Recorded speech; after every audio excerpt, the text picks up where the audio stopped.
បាទជំរាបសួរបងប្អូនបាទថ្ងៃនេះគឺជាថ្ងៃសៅរ៍ទី1ខែវិច្ឆិកាឆ្នាំ2025នៅពេលនេះខ្ញុំកំពុងតែស្ថិតនៅក្នុងគម្រោងផ្ទះល្វែង PPS បាទនៅ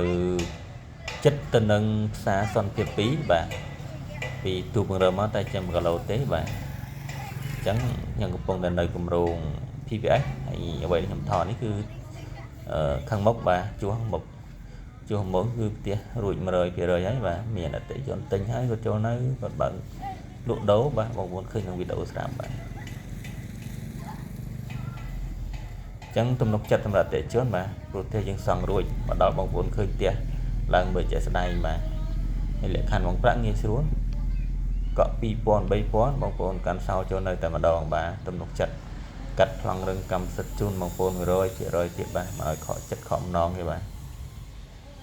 បាទភ្លើង27ហើយជប់ទឹករត់ឲ្យទៀតបាទគឺងាយស្រួលបាទហើយតំបន់នេះបច្ចុប្បន្នគឺជាតំបន់ចូលកដាក្រុងហ្នឹងបងប្អូនបាទបងតំបន់សន្តិភាពពីជទូ100នេះគឺជាតំបន់កដាក្រុងហ្នឹងបច្ចុប្បន្នបាទចឹងបងប្អូនចង់បានទិញផ្ទះសម្រាប់ប្រកបរបររកស៊ីលក់ដូរឬមួយក៏ទិញសម្រាប់ពីការរស់នៅមកមើលគម្រោងនេះបងប្អូនបាទ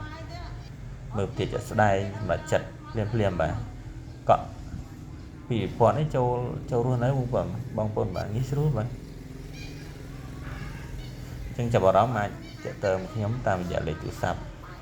call ក៏បានឬក៏បងប្អូនចង់ Telegram ឆាតសួរក៏បានដែរបងប្អូនបាទគឺទទួល